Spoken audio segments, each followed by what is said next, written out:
The only important thing is the work, not where it happens, how it happens. You can be in an attic, you can be on Broadway. And if you make a distinction between those things, you're in very bad trouble. Filmmaker Magazine presents Back to One with Peter Rinaldi. Austin Pendleton is an actor.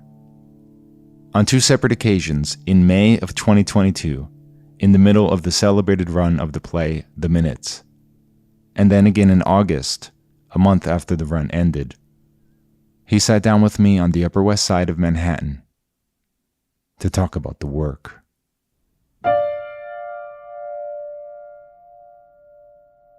I want to start in the present moment. Okay. Because, there's a real reason. Because you're going to leave me in a little while, and you're going to go and you're going to perform in the Minutes. If I were you, I wouldn't want anyone to say anything to me when I'm about to go and perform. If they had seen it. I run into people on the street on the way to the theater, and they give me their evaluations.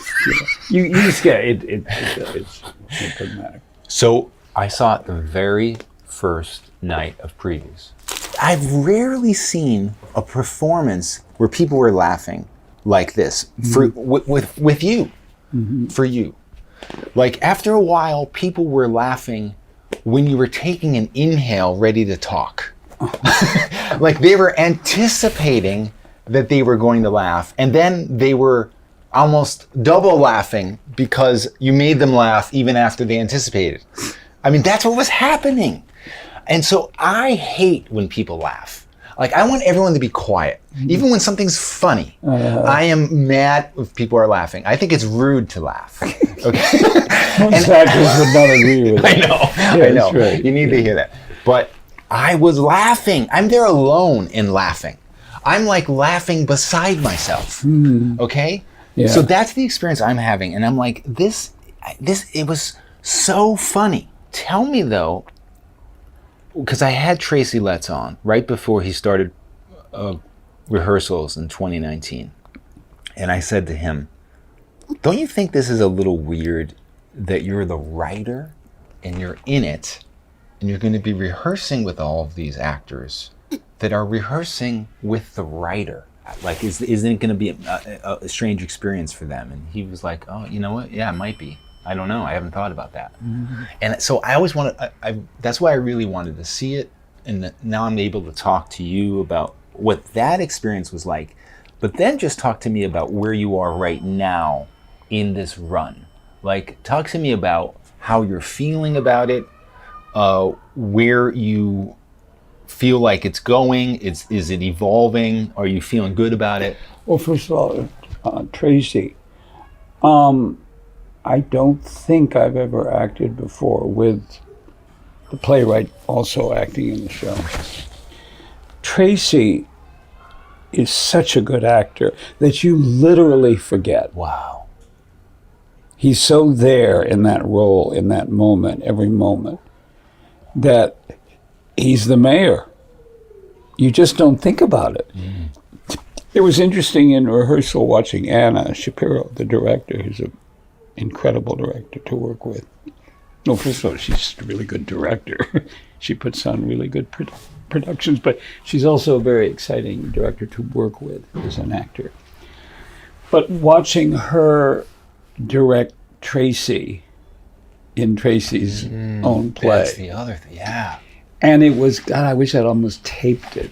I mean, not that I'll ever be in a situation like that where I'm directing a show where the author's in it. I mean, it's like, it's so rare that you don't even want to learn how to do it. I mean, it's but the tact and the delicacy and the firmness with which Anna told. Now, she and Tracy go way back. Wow.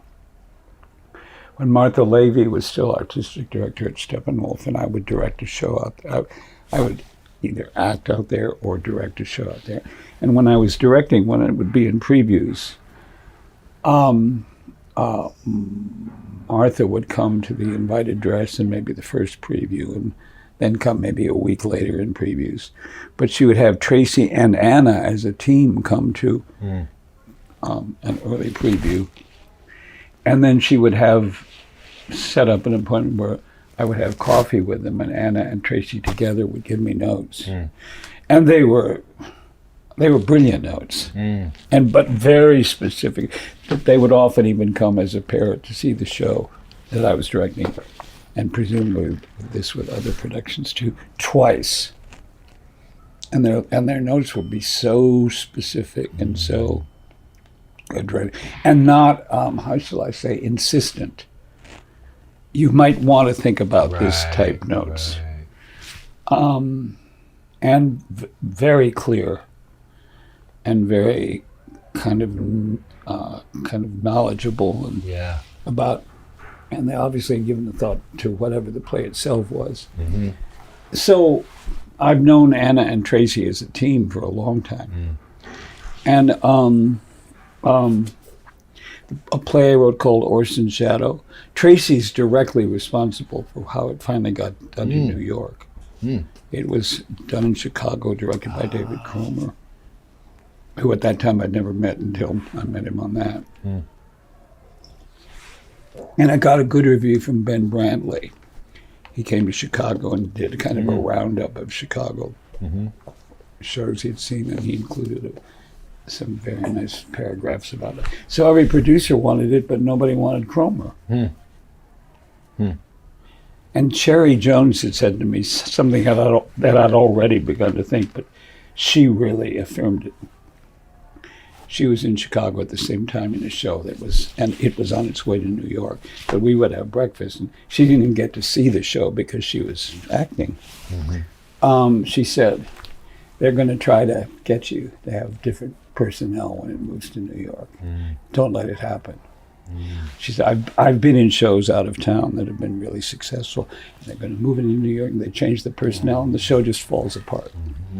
So I became obsessed with, I was obsessed to begin with, and then Cherry confirmed my, it was very helpful to hear that. So I just kept saying, and you wouldn't believe some of the interviews I had with producers who wanted to do the show. Always before, I mean, I had breakfast with them or whatever, different ones of them.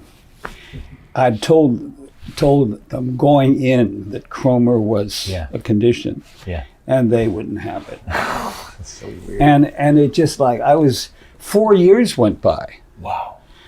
And one night I went to the Barrow Street Theater to see a play of Tracy's, the play about the bug, you know, Bug.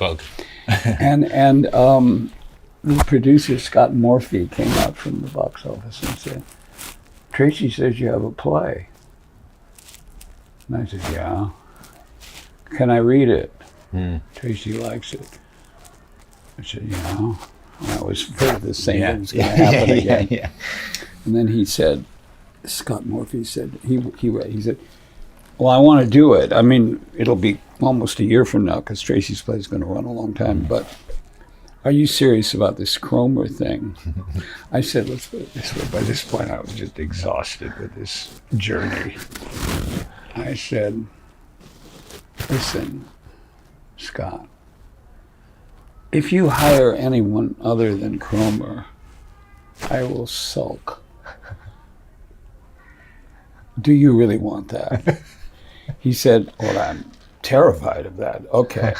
So he went out, and Tracy then put together a reading of it in Chicago, and Scott flew out and saw it.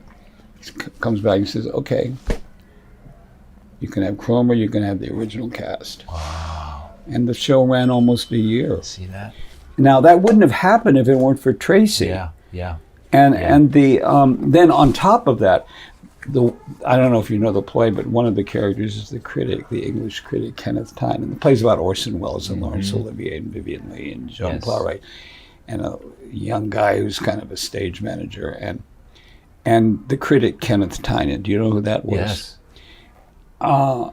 And that actor, who was superb in it, an actor by the name of David Warren, was unable to come from Chicago. So Tracy even took over the part. Oh, wow. Now, Tracy, as you know, on stage is a rock star. Yeah. Did you see him in Who's Afraid of Virginia? No. Oh, I mean, and now this. I mean, he's very magnetic, and he's very powerful, and so the critics observed the role of a critic, Kenneth Tynan, being played by a rock star. Yeah. This did not hurt us at all. Right. Right. And so that, and Cromer directing, and all the rest of the cast were those fantastic people who had been in it before, almost all of them. Yeah. And one of them is in The Minutes, Jeff Still. Oh. He plays the guy named Asalone. Oh, You know, the villain, if it were, Yeah. as it were. And he played Orson. Oh my God. Yeah. Look how small this And it ran so long that some of them had to leave it halfway through the year it played, and they had to go back to Chicago. Wow. But all this happened because of Tracy. Yeah. One doesn't forget a thing like that. Right. Did he write this with you in mind? Is that the way he writes? Well, it's played by another actor out at Steppenwolf. See, there were three right. iterations of it. There was the Steppenwolf ones, which I never saw. And then there's our first New York one, and now this one. Fran Guinan, who's an ensemble member at Steppenwolf, played. Now, I've worked with Fran a lot over the years. I've directed him out at Steppenwolf 3 or 4 times. I think I've even acted with him once, but I know I've directed him a lot. He's an extraordinary actor. And he was always very good from the first time I went out there, but production by production, not only that I directed him in, but that I would see him and he just grows and grows and grows. He's an extraordinary actor. So when Anna offered me this the first time, a little over 2 years ago, I said, well, who took the part at Steppenwolf? Yeah. She said, Fran. I said, well, why isn't he coming? Because I'm sure he was awesome. Yeah. She said, well, he has that long-running TV thing. I said, okay, sure, I'll do it. I said yes without even looking at the script because Anna, Tracy, Tracy Letts play with Anna directing. Yeah, I'll do it. Yeah. I'll do you a favor. Yeah. Yeah. Yeah. In other words, I'll crawl through broken glass to do it. And so we did it. Are you sensing how much people are loving you in this? They tell me, and I do get laughs. I'll tell you something though. I've had this experience is in that way and in every other way has been very positive, and you have to concentrate on the and every other way. Yeah. In other words, going on there every night or 8 times a week, afternoons and nights. And as you know, we're essentially all on stage the whole time. Right. And you are fed. Everybody feeds everyone else on stage. Yeah. Not just when they're talking, but when they're just. That's thrilling. And a bonus, in addition to all that, is that people seem to like me in the show. And sometimes I worry that I get too many laughs, that it almost imbalances the play. Interesting. But I thought, well, I can't worry about that. It's a good problem to have. The lines are funny. They really are. Yeah. And the character is set up right from the beginning as someone that you're definitely not meant to take seriously. Yeah. And there's no moment where anything the man says has any validity at all. And I think he's the only character of which that's so completely true. That's right. And but I've also been in so many plays where not everyone has thought I was good. In fact, maybe even a majority of people, that you get to a certain point where it gets ludicrous to get a swelled head. Yeah. Because the next show down the road could bring you down again. Right. I've been in shows where I couldn't get work again for 7 years. Wow. Because I was so badly received. Wow. And even though the performance would begin to pull itself together as the run went on, so you don't, in the best sense of this word, I think, you don't take it that seriously when everybody thinks you're good. You say, oh, well, that's nice. Yeah. Right. That's, the role is brilliant. Yeah. It's a brilliant role. It's a brilliant as a comic role. I don't want to get grandiose here, but just as a conception of a role, but it's on the level of Moliere. It's one of those comic figures who's so totally way out who he is, that you're 80%, 70% of your work is done by saying the lines in sequence. but I have to say though, and speaking of this though, and I'm not being, oh shucks. Yeah, I know. But you're also not saying something that needs to be said, which is that someone else playing this could really play into the absurdity of this character, and it would not make us laugh. Well, if Anna was directing, that wouldn't happen. If they have a good director. Yeah. See, so what does the director do in that way then? If the script is so good, well, if you start to do that, if you start to play it for laughs, I learned years ago not to do that, but people still do that though. Good people do that. I know, and if there's a good director like Anna Shapiro, they don't end up doing it. Yeah. And Anna's very, very good with actors, and tactful but firm. And to me, a few times, I think she would say something along the line of, "Hey," just how do they say, gently but firmly. She has an eye. It's wonderful to have a director who has an eye and who knows exactly when to talk and when to not talk. She knows that.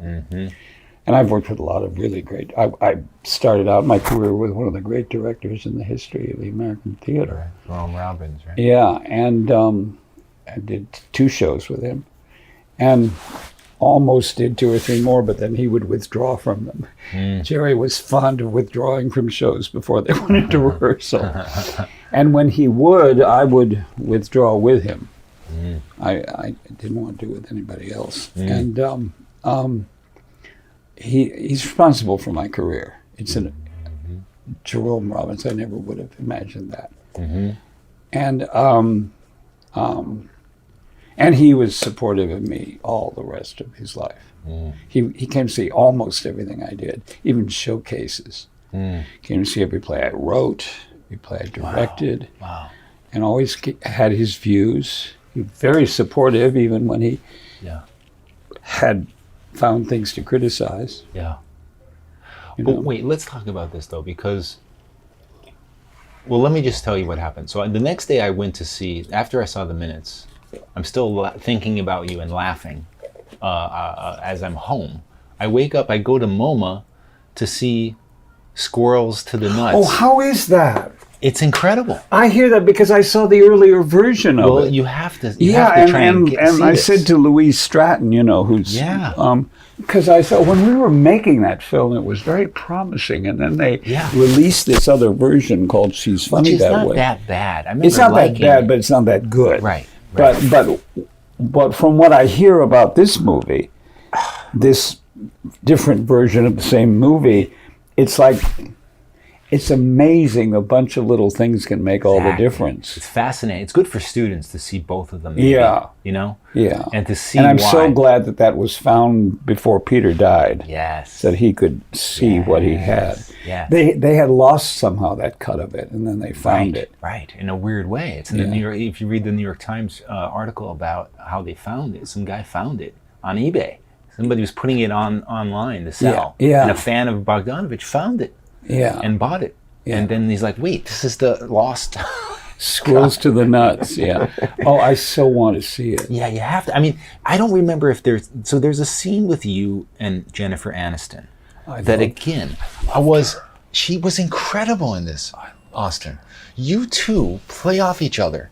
Again, I'm laughing my ass off in MoMA.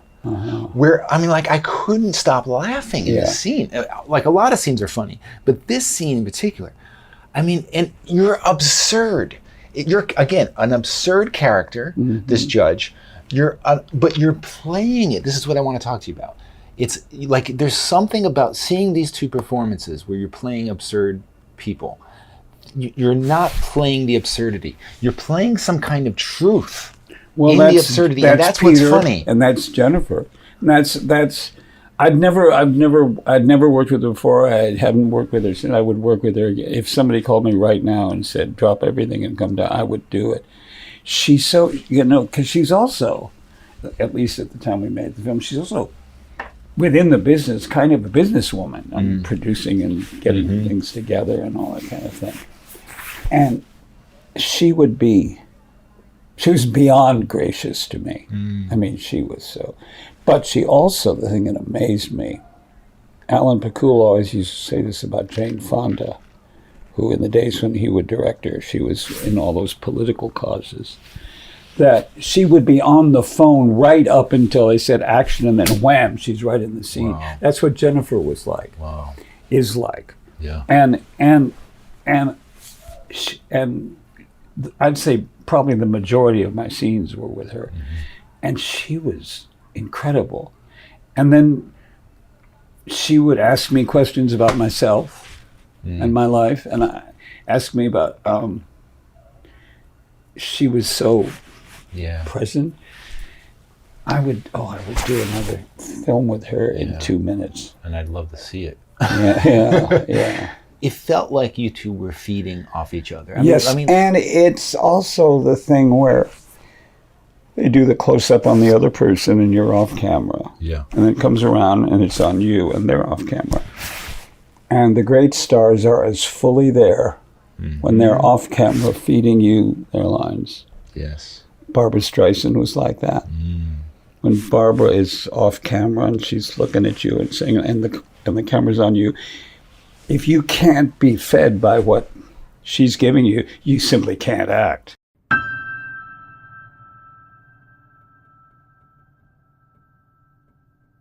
I had 3 major acting teachers in chronological order: Uta Hagen, Herbert Berghoff, and Robert Lewis, a.k.a. Bobby Lewis. Yeah. He was in a thing called the Lincoln Center Training Program. Right. And which I just read about, like literally yesterday, in this book called The Method. I was like, oh my God, because you're in that program with Barbara Loden, Faye Dunaway, Frank Langella, and you're one of the few people that were accepted in that. Yeah. Some of these guys weren't. We were, half of us were picked and half of us were not. I must say, when at the end of the 8 months, we were told in September that at the end of May, there were 30 of us, that half of us would be taken in. I must say, the pattern of who was taken, I mean, everyone was talented, obviously, but some of the people they didn't pick, who have gone on to breathtaking careers. That's another lesson, I guess. It's like, and this was Kazan. He knows better than that. Right. And Kazan would come and lie down on the floor with a sweatshirt and everything and watch our scenes. And when Kazan would come and watch us, people would throw up in the dressing room beforehand. You'd hear them where the toilet was, retching when they were about to go out and act in front of Elia Kazan, who was, of course, talk about someone who knew how to talk to actors. Right. So we all had our appointments to be told whether we were going to be taken in the company or not. And people would come out sobbing. People who, in some cases, I say, have gone on to extraordinary careers. Right. And others were jubilant, but very tactfully trying to not show it because, it would have been tasteless in front of the rest of us. And then I went in. It was a long hallway, the Carnegie Recital Hall. And Kazan said, well, I get the feeling you're not that interested in acting, but you might be interested in stage managing. Now, Kazan liked to say things like that. I'm convinced, just to see what the other person would. Kazan was fascinated by human behavior. Well, first of all, if I wasn't interested in acting, why would I spend 8 months? Right. First of all, 8 hours a day, or something, right? 5 days a week. Yeah,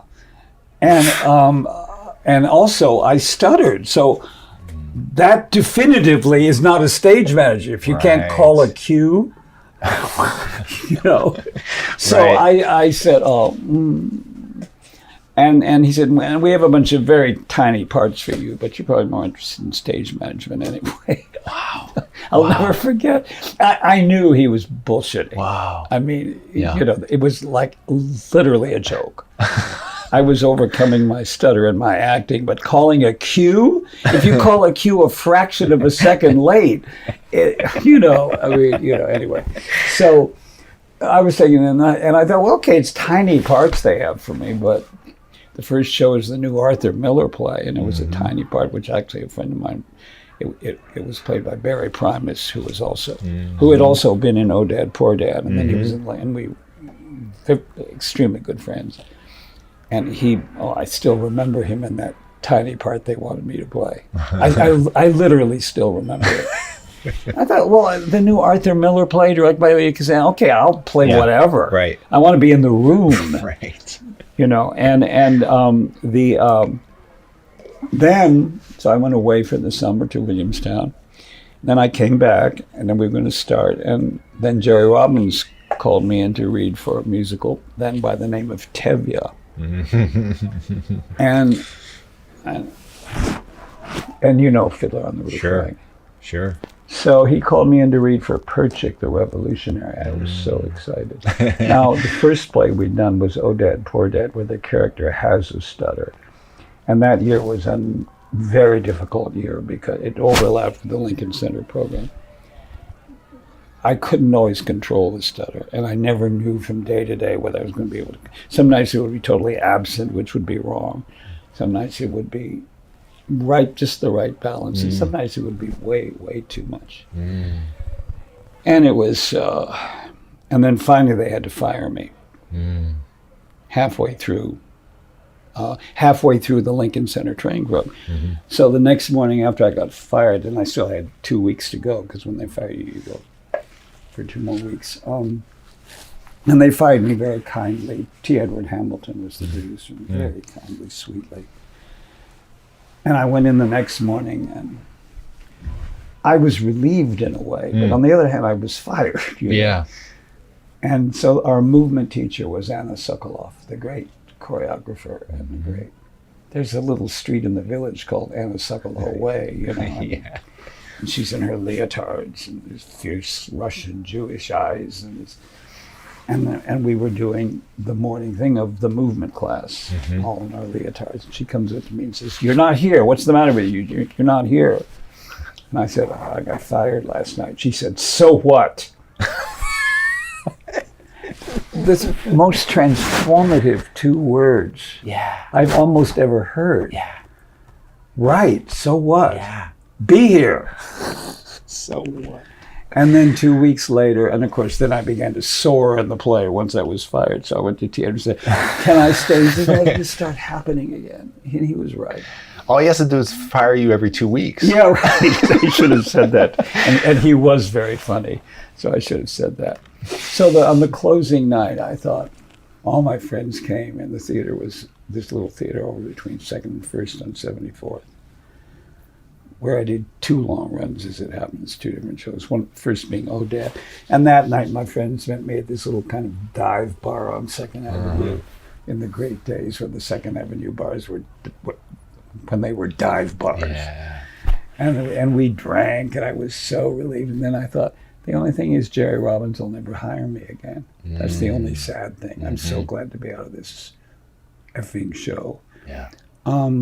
So then he calls me back to audition for Fiddler, and I'd really been working on that speech problem. I was usually very free of it on the stage, but I wanted to really get rid of even the possibility of it. I've been taking a lot of training in speech and voice and singing lessons, which help a lot and all that. And so I got called in to read for Tevye, as it was then called. And he had me read Perchik the Revolutionary. And I was so thrilled at that, and I gave a really great audition. And Jerry liked to audition people like 6 times. In fact, there's even an equity role, familiarly known as the Jerry Robbins rule, where you can only audition people so many times, and then after that you have to start to pay them to because he would audition people endlessly. Wow. And so I auditioned for him and like And he ran backstage. He liked to audition in the theater, in a theater. He ran backstage. There's no stuttering anymore. That's incredible. And there still was, but I was way more over it. Yeah. And so I said, well, and he said, finally the sixth time, he had me read again. He said, and just the sixth and last time, he said, while you're here, will you read for Muddle the Tailor? And I thought, oh, that stupid part. I don't want that stupid part. No. And it was a very conventional part then. Perchik was a lot more exciting. Mm-hmm. So I read it. The next day, my agent called, said, Jerry, a woman by the name of Deborah Coleman, tomorrow Austin has to begin with the Lincoln Center with the Arthur Miller play. You need to make up your mind right now. Mm. And Jerry said, okay, all right, he's in the show, he can play Muddle. My agent hung up, she said, you get to play Muddle the Tailor? I said, I threw a tantrum. I said, I want to play Perchik. Why is he doing this to me? You know, come on, Austin. So then 2 weeks later, say, I'm hurrying, this is when I lived right around here with a bunch of guys, you know. I was hurrying to a singing lesson and hurrying across Columbus Circle about to be late, and Jerry's running across Columbus Circle about to be late, the opposite direction. He stops me, he says, since you're playing Muddle, we're going to change the whole part. And I said, well, we're going to, at the beginning, he's going to be like hopeless. It's perfect for you.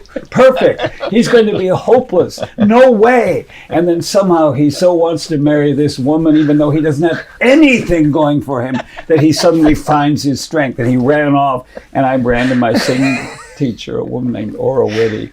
Yeah. And I said, you know, that actually sounds kind of exciting. And so they refashioned the role that way. Wow. And it has remained that. Right. And it's a brilliant role now. That's right. Yeah. And I've never seen it badly played. You still have to work. I mean, it's possible to badly play any role. Yeah. But it has this arc now. Yeah. That's what it. And you're the birth of that arc. Isn't it interesting to think of it in like a that? hurried encounter on Columbus Circle. Yeah. And both of us were about to be late. Yeah. And he ran off and I ran off. He and I only ever had one major fight. And it was in Washington during the tryout of Fiddler. What was that about? Okay, I'll tell you. Yeah. It's embarrassing. We had played in Detroit, where we got some, significantly from Variety, some very bad reviews. It's as bad an out-of-town review for a major musical in Variety that I've ever read.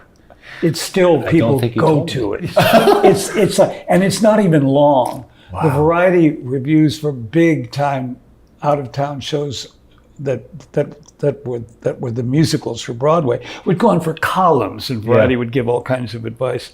This, among the shocking aspects of this review, was the brevity of it. And it said, except for Zero Mouse Still, maybe if it comes to town, only because of Zero Mouse Still, it will run for 2 months. Wow. But there's no other reason to see this. The script is bad. The score is bad. And here we enter the realm of pathology. The Robbins choreography is bad. I mean, that's like a contradiction in terms. The whole rest of the cast, other than Zero Mouse Still, and alas, certain names were used, are bad. Wow. And was there any semblance of a truth in that at all? Like, was there nothing? I mean, it wasn't finding itself yet. The show wasn't quite working, but it wasn't like that. Yeah. It was kind of shocking. Right. So we rehearsed in the afternoons like you always do when you're out of town with the show, even one that's not in trouble. And my agent, there was a call from my agent, and called me and said, "Dear, have you heard about the Variety review?" And I said, "I haven't heard about anything else all day." And people were sobbing in the dressing rooms. And she said, "Dear, I hear they're going to fire Jerry Robbins." I said, "Well, if you fire Jerry, who do you go to?"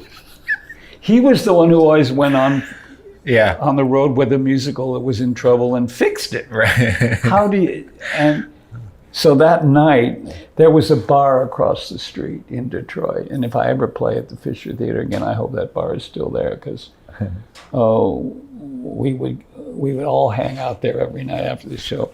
A lot of those nights were consumed with trying to persuade Beatrice Arthur to stay in the show, because her part kept getting cut down.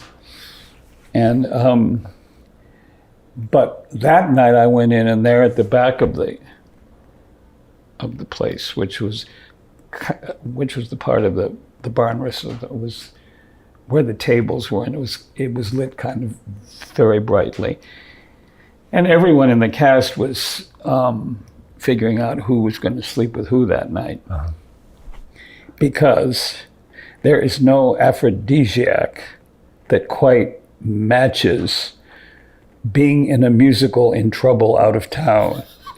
Everybody fucks everybody else. And they were all frantically negotiating this, certain that we would not leave Detroit. Yeah. We would close. Yeah.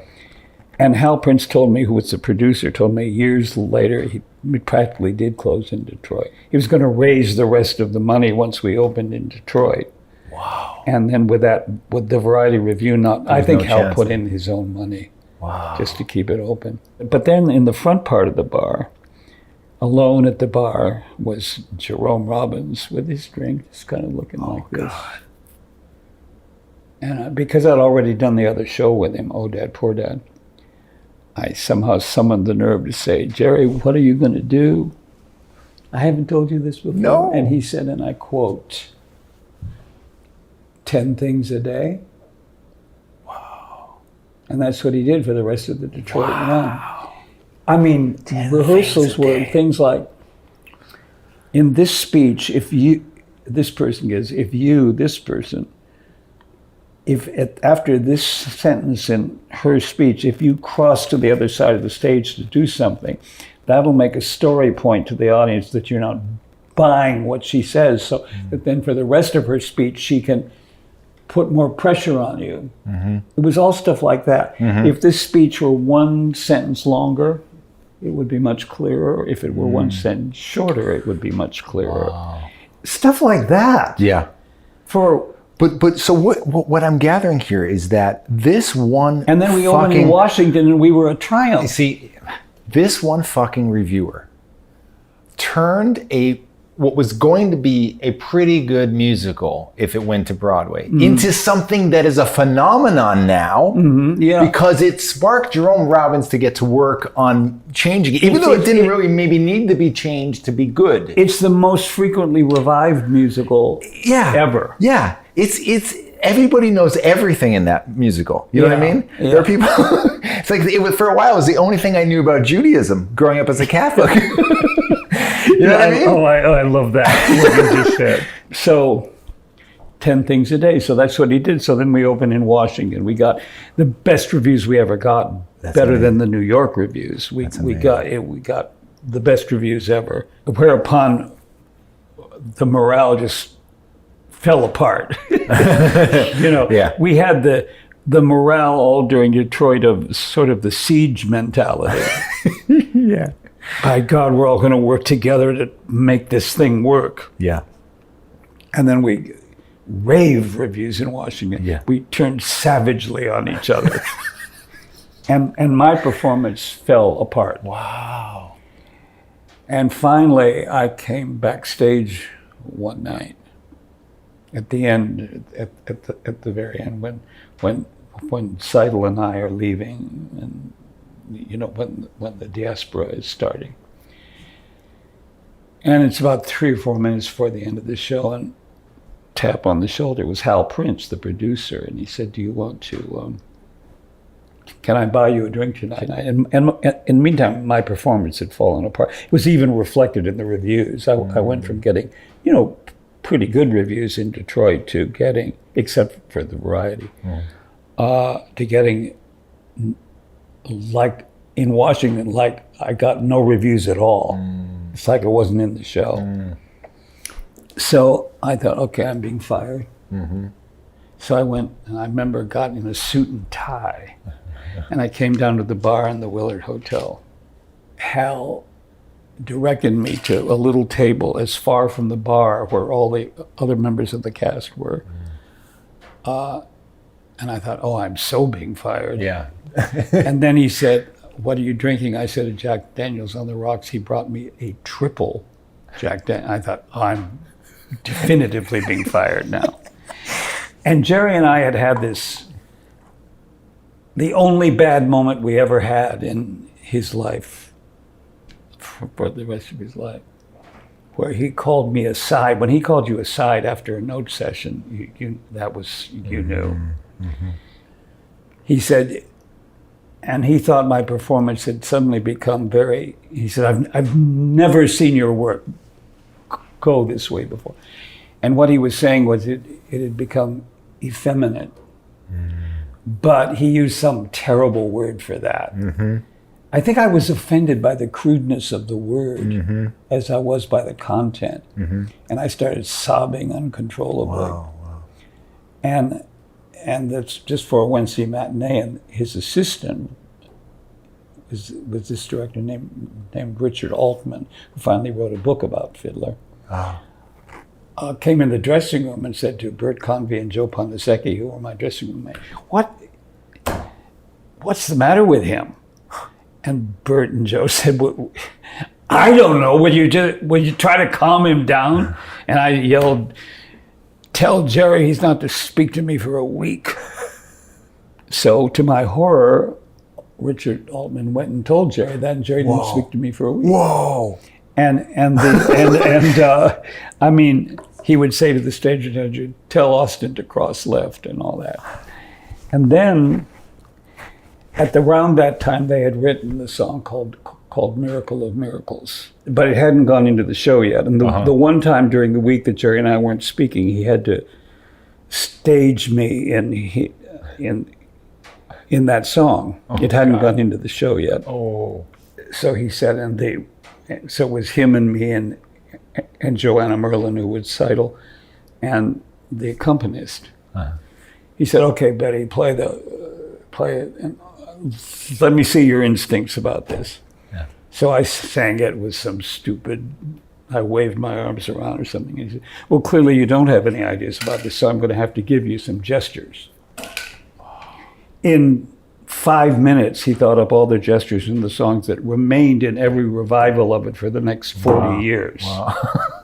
They were all perfect. Yeah. But I mean, the tension in the room was because we weren't speaking to each other. So this is also why you thought you were getting fired, because of that week was before this, was before Hal Prince calling you. Yeah, and then that night, that Tuesday night that we had the rehearsal for Miracle of Miracles, which wasn't going in for a couple of days, Hal said, let's have a drink. Yeah. So we went, and as I said, it was so clear that I was out of there. And he brought me my triple Jack Daniels, and I'm not exaggerating, a triple Jack Daniels. He said, okay, what's going on with you? I said, I don't know what you mean. I mean, it's just... And he said, you were good in Detroit. I literally don't know what you're doing right now. And I said, well, and I started saying actor bullshit. I started going, well, I'm exploring other aspects of the character. He said, can we just stop this? It's about Jerry, right? He said, yeah. He said, well, of course it is. Jerry, can be mean. I mean, he was famous for that. I said, yeah, but he's never been mean to you before. I said, yeah. Okay. Tomorrow afternoon, Wednesday, I'm going to come and see your big scene in the first act. If I even suspect that you're thinking about Jerry on stage, I'm going to be very, very angry. Wow. I said, okay. Wow. And he said, "Now I'm a producer, as you know, but I've also begun to direct. Oh, and if I were directing say, a show and I learned that the producer was having this kind of talk with another actor, I would be enraged. So don't tell Jerry." Now, of course, 40 years later, I figured out that he and Jerry had planned this. I was just going to say, I bet you Jerry sent him. Yeah. Hal and Jerry got together and saying, Austin, which was a somewhat reliable performance in the show, now doesn't exist. All right. So the next afternoon, I began to recover it because I knew Hal was watching. And then that night it was even better. The following day, now we're almost at the end of the Washington run at this point. We rehearsed all afternoon. And at the end of the rehearsal, Jerry said to the cast, "Now, Austin has a new song that's going in." Now, we had like 3 or 4 performances left in Washington, and then 5 previews in New York, and then opening night. It was in the days when the Critics Hall came opening night. And so Austin's new song is going in tonight, but Austin needs to hear it with the orchestra, so the orchestra's coming in, so you all go out in the house and Austin will sing the song. So the orchestra came in and played, and I sang the song. The cast came roaring up on stage afterwards and say, "You bastard! We're about to open in New York, and suddenly you get the best song in the show." And Jerry came up, and he was ecstatic. That's amazing. And it was like the week had never happened. Wow. And forever after that, we never had any bad feelings between us ever. Wow. He was incredibly supportive. Why didn't you do the film version? Is there a story there? Yeah, I didn't want to, for one thing. Oh my God.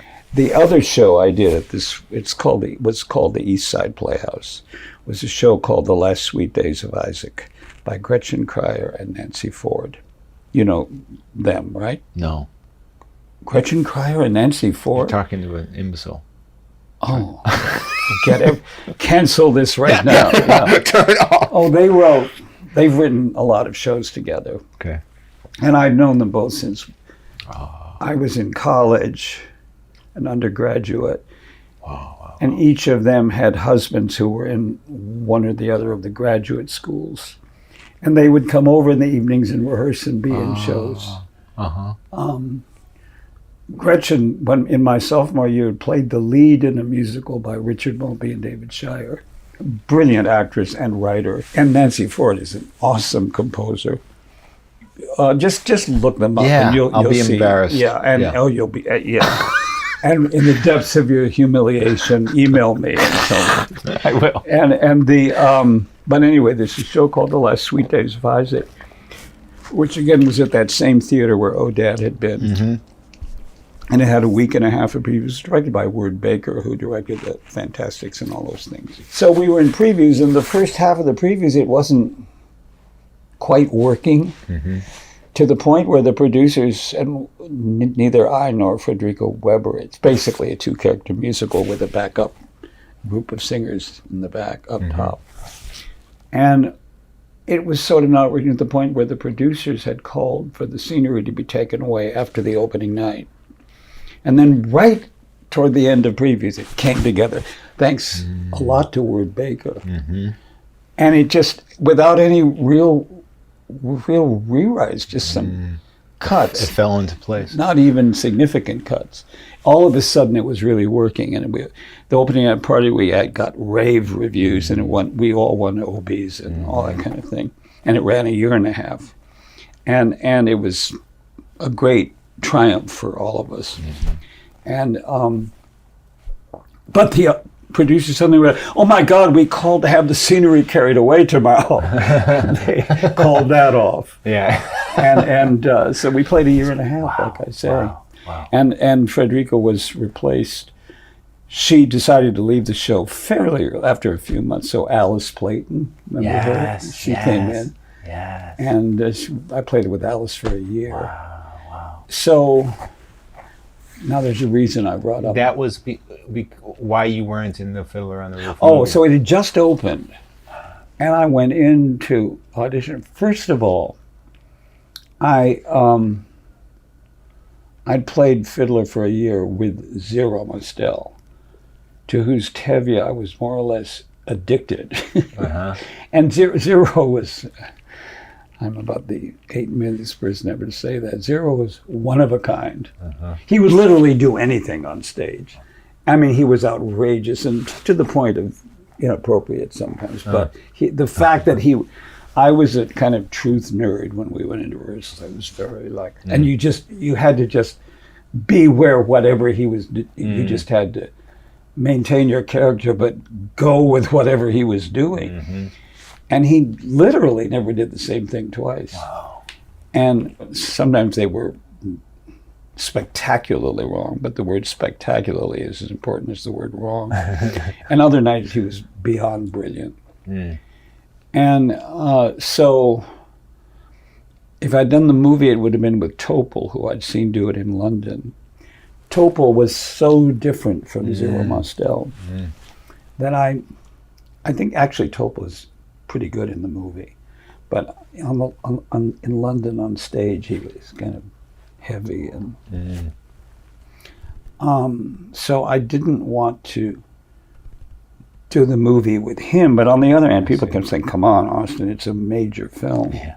So I was kind of, but also The Last Sweet Days of Isaac had just opened. And if I'd left it, it would have had to close just like that. Right. I mean, I get these rave reviews, as does Frederica, as does everybody, and then I leave it and it closes. Right. And I somehow knew, and it proved to be the truth, I'm never going to have a show exactly like this again. Mm-hmm. And it was, and the fact that it came together at the last minute and all that, and the chemistry of it was so totally working. Right. That I thought, so I didn't quite turn it down, but they saw Leonard Fry, my understudy. Right. And Leonard, that was a tragic loss. But he was one of these ideal understudies, totally supportive. Mm-hmm. He had a smaller part in the show, brilliant actor. And 2 or 3 years later, he began to have quite a career. Yeah. And then he got the movie, and he got an Oscar nomination. And I thought, oh, this is one of those situations where everybody wins. Mm-hmm. Right. And I was on the set of What's Up, Doc, when the film was opening, and he was getting these rave reviews, and Madeline Kahn said to me, "I must say you're taking this very well." I said, "Well, Madeline, okay, you're not going to believe this, but I actually didn't want to be in that movie." She said, "Give me a fucking break." I said, no, I didn't want to. And I love Leonard. Yeah. I so adored you're really the man. happy for him, yeah. I was real. So everybody won. Yeah. Well, parenthetically about Jerome Robbins. He said to me earlier in the Fiddler rehearsals, he said, "The stutter is still there. You told me it was all gone." I said, "Well, I didn't actually tell you. I just sort of didn't say no when you said I'd overcome it." He said, "Don't worry about it. It's nowhere near what it was, and it can even kind of work for this part. So don't worry about it." Then we were all having lunch in Central Park. It was a summer day. We were again at the Carnegie Hall recital hall, and he said, "Just if it starts to happen, move through it as quickly as you can, because the show is 3.5 hours long." I laughed so hard. And so I sort of had it a little bit in Fiddler, but not anything like it was before. And then after that, less and less and less and less and less and less and less. And then a few years ago, I'm lying in bed at night and I'm reading one of the 2 huge biographies of Jerry Robbins. Yeah. And I'm reading about his teenage years. Jerry Robbins stuttered. Whoa. And I thought, wow, I owe my career to the fact that Jerry Robbins stuttered as a teenager. I mean, I don't even know how to put that together. Yeah. It makes everything make sense. Yeah. Right? Yeah. He was so that's why he wanted pulling for me. Yeah, he wanted you to succeed. Yeah. That's I mean, amazing. Can you believe that shit? No. Yeah, I mean, and he didn't tell you. It's he didn't incredible. Tell you. If he told you, it might have made you feel like, oh, this is just sympathy or something, right? No, so he was wrong to not tell me. I mean, he was right. He was right to not tell you. Yeah. Yeah. Yeah. He was right. Because you didn't think of it that way. Yeah. It was after he died that I learned this. Yeah. And part of me wanted him at that moment to still be alive so I could say, really embrace him about it. That's an incredible story. Yeah. This is a wonderful story about what Jerome Robbins did for you. But then, somebody like Philip Seymour Hoffman has a story about what you did for him. And this is just one person. I mean, you're a teacher, so there's people walking all over the city right now that had a. Well, don't interrupt me. No, wait. You know what about Do not Philip? interrupt me. All right.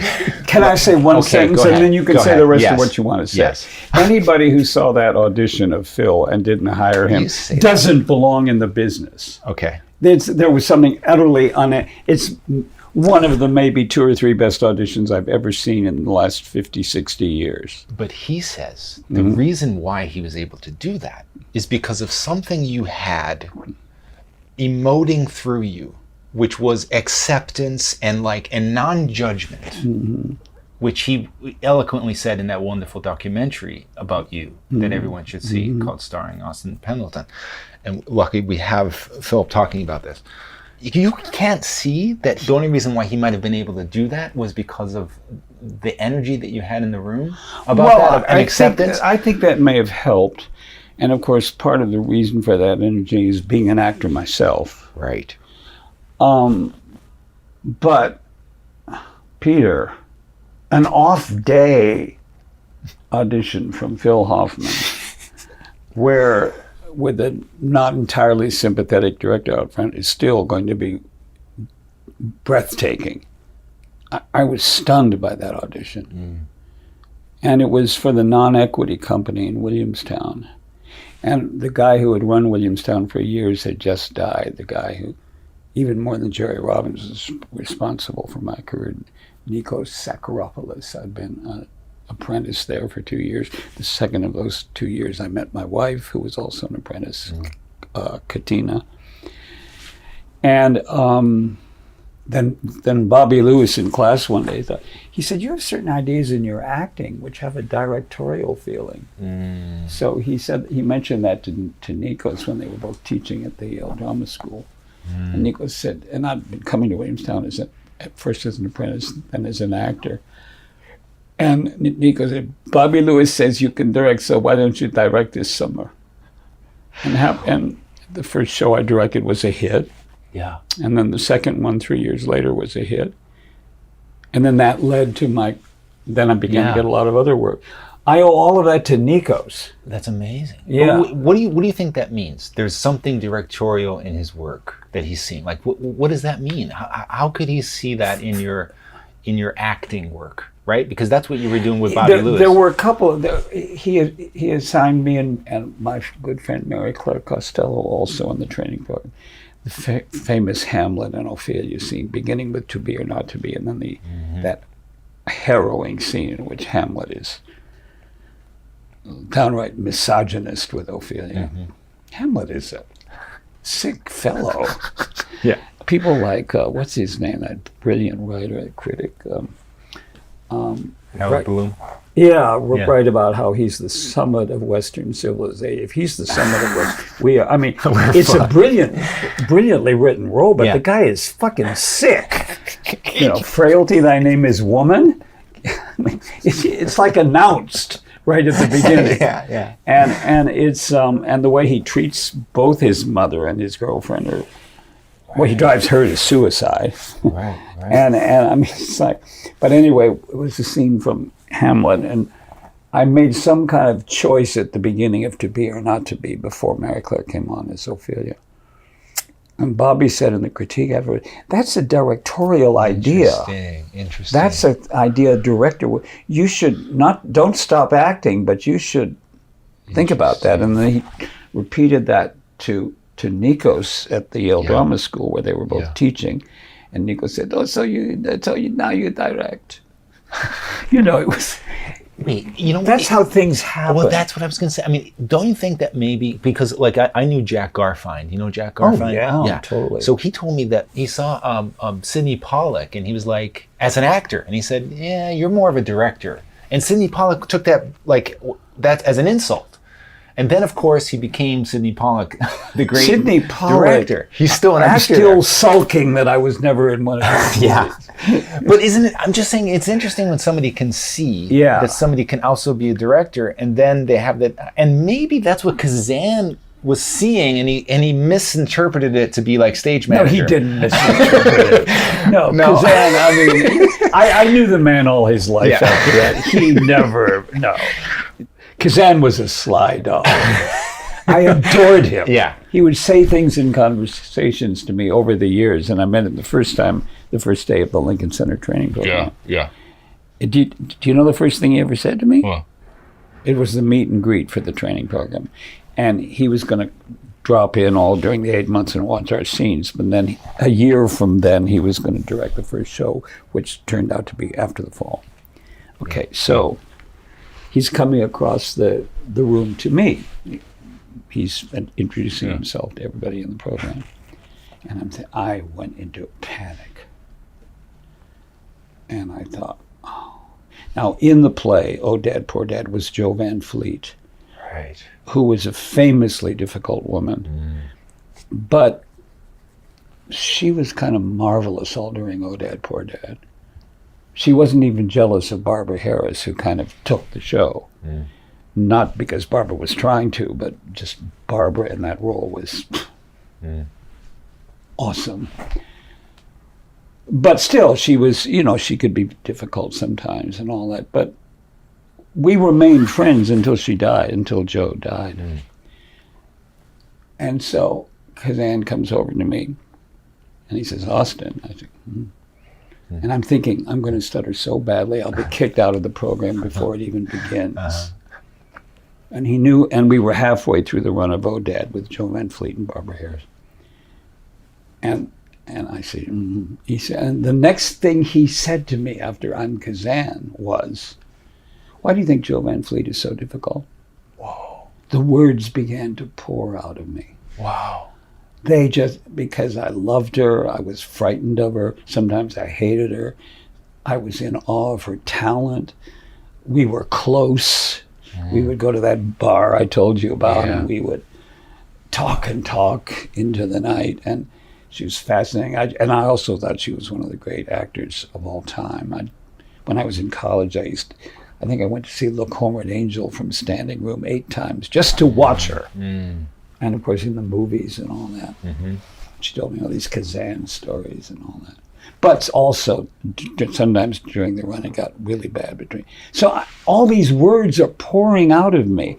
And I remember Kazan was leaning against the wall like this. And I remember thinking, while I'm fluently carrying on for 5 minutes, this is how he gets those performances out of people. He knows the one thing to say. Right. And then he listens. Right. How does he know? I mean, it's got to be some kind of sixth sense. It's not a thing you can be taught. Well, right? He knows I'm in a play with Jo Van Fleet. Yeah, but still. And Jo Van Fleet had a career of antagonizing entire casts. I mean, it wasn't like rocket science. Yeah. And he was proud of this. He was the, I think, only director who hired her more than once. Wow. He liked to say, "Bring on your difficult people." Wow. And of course, he knew she was a great artist. Right. But no other director ever hired her again. Wow. And wait, what about Kim Stanley? That's another difficult actor that he... Yeah, but not the way Jo was. This was alcohol, right? With Kim Stanley? and I got to know Kim Stanley a little bit, and she's, I think, the most exciting actor I've ever seen on stage. Wow. And in her early films. Yeah. Oh my God. What happened with The her? Goddess, have you ever seen that? No. It's hard to find anymore, but you can find it. Yeah. It's a breathtaking performance. And it was written kind of about Marilyn Monroe. Yeah, about Marilyn Monroe. And they offered it to Marilyn, but Arthur wouldn't let her do it. Because it was way too close. Yeah, he thought it was going to, And then I remember there was an interview with Marilyn Monroe, who I got to know Arthur Miller pretty well, but this was all post-Marilyn. Right. And she was on the set of her movie, and the reporters were interviewed, and somebody said, well, what did you think of the goddess? And everybody tensed. And Marilyn simply said, after a pause, wasn't Kim Stanley marvelous? Which just was so. Yeah. And Kim Stanley was a great, great, great artist. And I got to know her somewhat, and she was almost in a production of The Lion Winter that I was in, that Nikos directed, was then going to be in Buffalo. And she hadn't acted on the stage in a few years, and she wanted to reorient herself out of town somewhere. And so The Lion in Winter. So the first day of the read-through, I've never seen anything like it. It was all there. Wow. And the second day she came drunk, but within a couple of hours she was all sober, coffee. And in the afternoon, Nikos would give her adjustments and she would change the whole scene like that. Wow. It was, and then they fired her because she'd come the second day drunk. And I thought, no, this is Kim Stanley. Yeah. Get an understudy. Yeah. I mean, this is Kim Stanley. Yeah. You don't, please. Yeah. And she must have not done much after that. No, I don't think she ever acted on the stage again. Oh, my God. I was furious at them. To be fair to Nikos, alcoholism really freaked him out. I think there must have been things in his childhood or something. But he just couldn't handle it. And he called me that night and said, we had to fire Kim. And I said, Nikos, call her back, beg. Yeah. He said, I can't. He called me AC, which were my first two names. He said, AC, I just can't. I can't do it. I can't handle it. I said, okay. So we got a perfectly fine actress to go, and we went out to Buffalo and had a good time with the play. But but then I also would run into her other times, and she just was first time. I wrote a musical my senior year at Yale. I wrote the script, and it was a wildly ambitious musical. Very serious and very complex and all that. And the professor of philosophy, Paul Weiss, came to the opening night for some reason. And he said, I'm so impressed with this, I'm going to take you in to see a show in New York and introduce you to my friend Kim Stanley. How he knew Kim Stanley, I have no idea. He took me down and we went out. And she was so, I don't know what the other word for this would be, so uncondescending to me. She was so, and the show had tried out in New Haven and I'd seen it, and it was a play about Freud and how he cured a woman who couldn't walk by going back to her childhood. And the final moment is her exiting. And she'd done something in New Haven when Freud reached out for her as she's walking. She'd done like that, waved him away. And this night in New York, she did something else. And I said to her, can I ask you something? And she said, of course. She was very nice. I said, in New Haven, you did this at this moment, but tonight, there's this whole other thing you did. And it was wonderful too, but why did you change it? And she's my first 5-word acting lesson. Something else was happening tonight. Beautiful. It was like a bolt of lightning. Yeah. I thought, that's what it is. Yeah. Wow. Yeah. And she said it very gently, not like you stupid, stupid Yaley with your mind and your acting is all in your head and all. Nothing like that. Yeah. And there it was. And then all those years later, we started out in The Lion in Winter, and boy, did they make a mistake.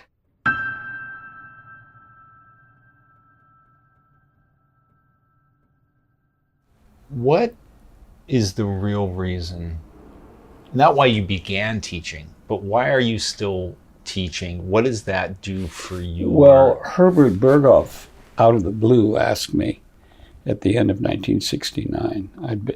I'd studied 2 or 3 times with Uta, 2 or 3 times with Herbert over the years, and that whole long 8 months with Bobby Lewis. And Herbert one day, quite out of the blue, said, why don't you teach? I said, okay. And I had no idea how to do it.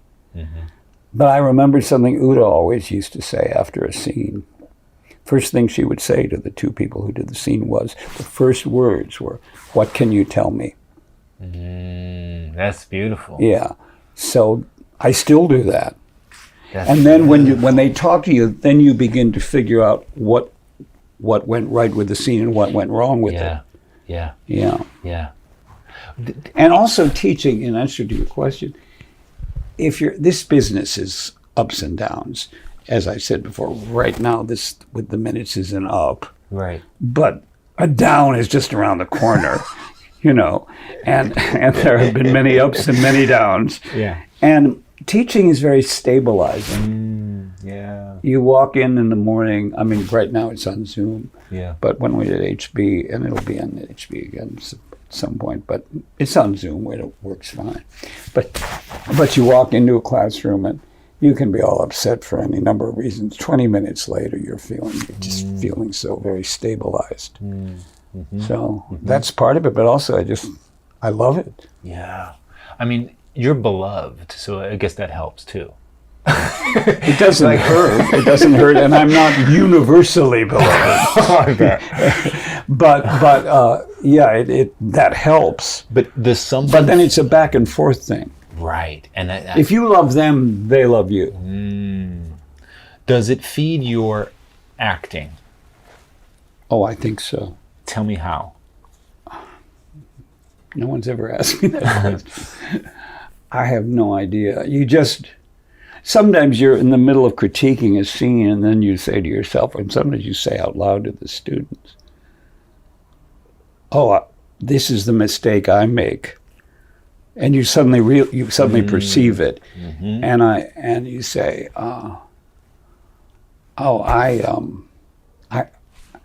and sometimes often you even say, "Oh, the mistake you're making, I know what it is because I've made it a lot." And I make it. Uta's the key word to her teaching, and it's in her books, is a thing called expectations. In other words, say to me, "How are you, Austin?" How are you, Austin? None of your business! Okay, your expectation is going to say, "I'm fine. How are you?" or something like that. Right. "Thanks for asking," or something like that. If we play it for 5 years on an international tour, every night, when you say to me, "How are you, Austin?" carry on the natural expectation of that, it will always, as Uta puts it, move in on you when you get a response you don't expect. So expectations is one of the cornerstones of her teaching.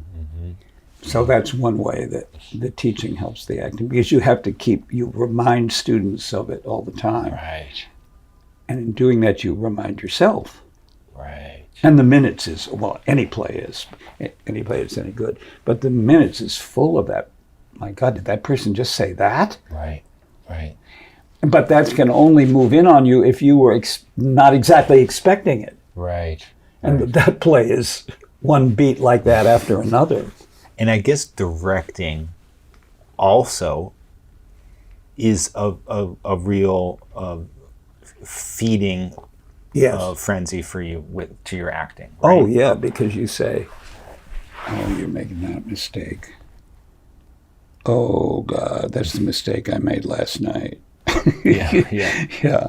And these are, it's different when these are professional actors too. It's a lot different than your class, right?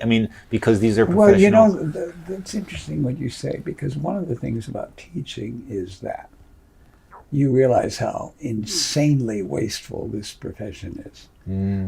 I have students in my class, and some of them I've had for years, who there's no reason they shouldn't be working all the time. And it's just so arbitrary. Yeah. But they keep coming to class because they just love acting. Yeah. For one thing, so they want to be able to keep acting, but also just in case all of a sudden one day there's the audition that pays off. They don't want not to be rusty. Yeah. And but it really, I've had a few students who have gone on to fame and fortune, but it's astounding. This business is, and I say it with some respect, a profession that has been good to me. But essentially. Although when I had got this one set of terrible reviews, I didn't work for 7 years. Incredible. Literally 7 years. Wow. And Lynn Redgrave, we're meeting about something that afternoon. And she said, before you go to Brooklyn, the show had opened the night before in Brooklyn, and I hadn't read the review, but my agent burst into tears that morning on the phone saying, whatever you do, don't read it. That's not good. And so I figured it wasn't particularly favorable. And Lynn took me to a bowl of soup at the Russian tea room before I went out to Brooklyn. And she said, okay, I read the review. Here's what I want to tell you. My father, Sir Michael, or John, Sir John, or Ralph, Sir Ralph, would get reviews like you got this morning. Not, she said, however, her tone dripping with, not, it never, of course, happened to Larry. Yeah. Okay. Yeah. And yet, so they would get reviews like you got this morning. And indeed, you look in Kenneth Tynan and you read them. I mean, how did the person ever get on stage today? And yet, it was always understood they would be on stage the following season in London. New York doesn't forgive a review like this. So you are not going to get an acting job of professional significance. And she even picked the right number of years in 7 years. Wow. So you just go anywhere you can and act just to keep it going. Yeah. The best professional, the most profound professionally oriented conversation I have ever had. Wow. And I went out to Brooklyn, and it was a production of a play, a production of Waiting for Godot, which I'd done 20 years before when I was an undergraduate at Yale, and which was the impetus of my career. I was so well received in it that now I couldn't do it because this marvelous guy from Germany, Walter Asmus, who Beckett had sent over to remount the Berlin production, and Beckett directed told you down to facial expressions, and I was just completely freezing, So then, I finally read it a year later. It lived up to my expectations. It was a horrifying review, but and in a part that had been that I had a huge triumph in 20 years before. Right. So I went in, and the kid playing the little boy was this kid named R.J., and he was sobbing uncontrollably. Wow. And Sam Waterston was the other tramp, who, of course, is superb. Yeah, yeah. And R.J. was going, how could he be so mean to Austin? And Sam said, R.J. Austin's right here. Maybe we should change the subject. And I said, no, I haven't read the review, but I just had a marvelous talk with a friend of mine who was Lynn Redgrave. So R.J., it's okay. Wow. Don't worry about it. Wow. 5 days later, one night during the first act, and they were all it was a Brooklyn season, and all of them were limited runs. 5 days later, during the first act, it came to me while Sam was talking to me. We were the two tramps. I'm going to quit tonight after the show. Everyone will be relieved. I have a talented understudy. I'm not doing anybody or this play, which I love so much, any good. And I admire Walter Asmus so much, even though he was given this impossible task of imposing the Berlin performances that Beckett had totally ordered. Right. And so I sat serenely. We all shared the dressing room. People said to me, "You're very quiet." I said, "Oh, I'm fine." I'm thinking, one more hour to go. And I went downstairs for the second act, and it all happened. Suddenly, it was wonderful. I was able to do everything Walter had said, and to do it freely and spontaneously. And the rest of the run was, I think that's the most thrilling single hour I've ever had on the stage. And then for the rest of the run, it was friends of mine would come and then come back and bring parties of people. Arthur Coppett, for example, who wrote "Oh Dad," you know, I mean, it was like, it turned around like that.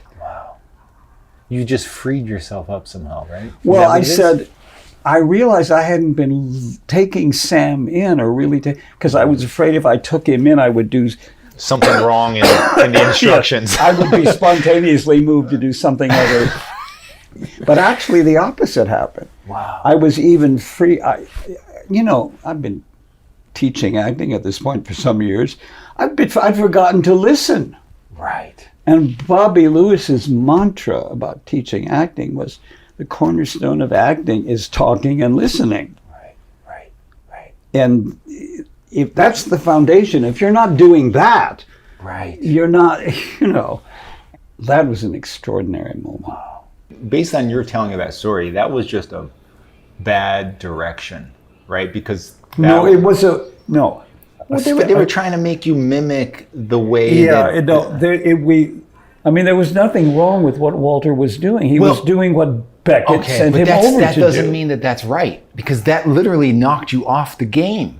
Like he created a person who wasn't alive on the stage. You know what I mean? If there was no director, you would have not gotten that bad of a review. Oh, no. You would have figured out a way, right? But he apparently, and Walter was a sweet man. Yeah.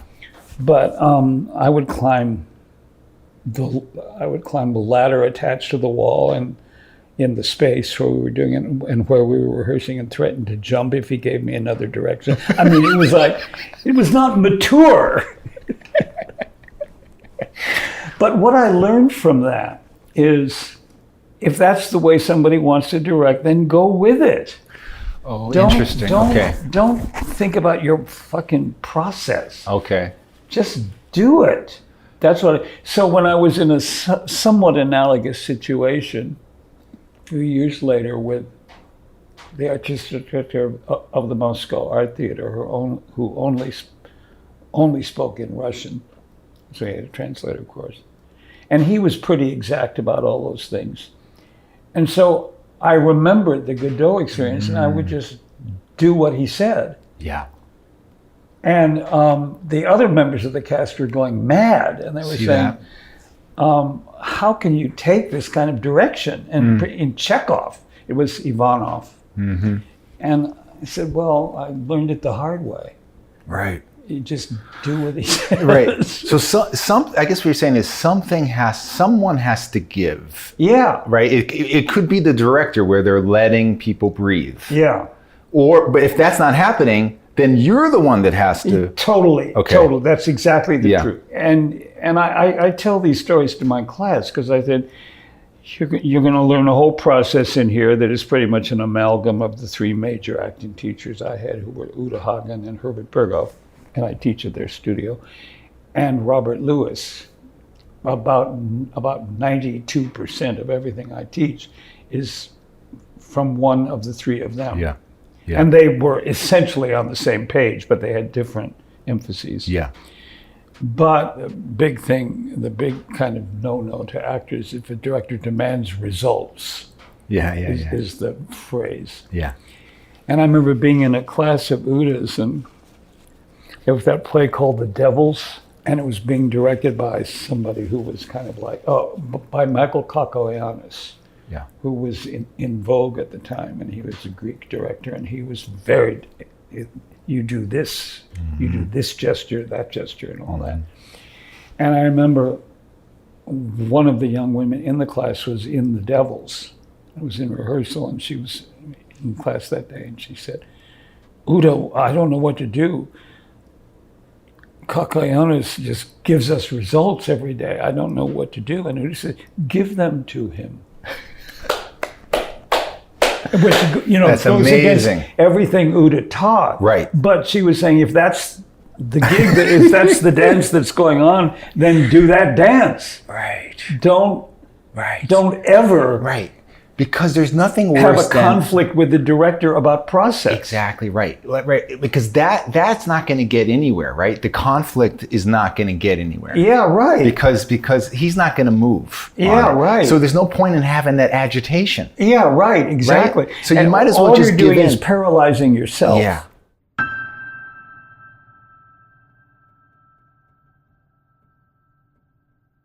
The last time you sat down with me was a couple weeks into the Minutes run. Now we're a couple weeks after it closed. And we're a month after. We're a month? Okay. I'd love to know just what some of the discoveries were that you were making toward the end there.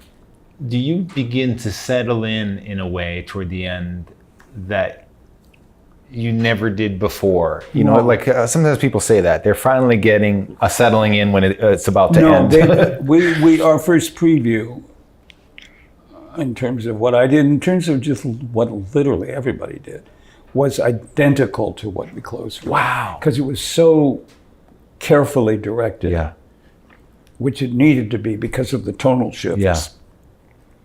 And she was on it all the way through the previews. Wow. It was as harmonious a cast as I've ever been a part of. And it was, so I was afraid I was going to really piercingly, that I would miss it. But then a friend of mine, this actor named Matt DeRogatis, has this little revival going off Broadway of Cat on a Hot Tin Roof. And he had asked me to come and play for a week or so, the part of the doctor. And he wanted me to play the week after the Minutes closed. Two things kept the closing of the Minutes from being painful. One was that I had something else to go into for the next week. And then that utterly blunted the other one was the day before we closed was when my daughter graduated from her training as a surgeon. Oh, wow. And she wanted me to go out for her graduation. I had been unable to go to the graduation she had earlier in the process because I was in a show where I had no understudy and it would have cost them a lot of money and all that kind of thing. So she was demanding I come to this one. It was the day before the show closed. So I went out and I missed those two shows on that Saturday. And so that also helped to blunt because that was very exciting. Yeah. So between that and Cat on a Hot Tin Roof, the ending of it, of the Minutes, wasn't as painful as I feared it was going to be. Yeah, I see. Is there though a relief when you don't have to be somewhere every night? I love long runs. You love that, huh? I love long runs. I just love them. Wow. I love the being there all the time. Wow. I told you about this play I'm going to be in called This Beautiful Future. No. What is this? That's quite something. Okay, tell me. I was pulled into it in the spring. We had the late winter, we had a tiny run of it at Theater Lab. One of those little theaters where all the walls are white. And the director, who's a director I've known for 2 or 3 years, named Jack Serio, he pulled me into it because the actor who was playing it struck with not COVID, but COVID fear. He was very frightened of getting COVID. So Jack said, would you step in? And I came in quite soon before the first performance. And it was a showcase. It just had not that many performances. Yeah. And there were 4 of us in it. And halfway through the one ride, and who would have predicted this, the New York Times covered it. Wow. I think because the play had a big success in England.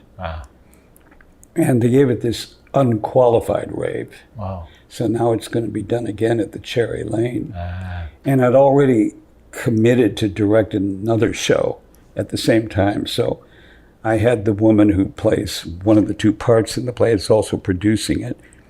And Jack, the director, come to our house one morning, and we sat at the table and had breakfast and coffee and everything, and worked out a schedule. So I'll miss a few performances. But it's a long enough run now that I have an understudy.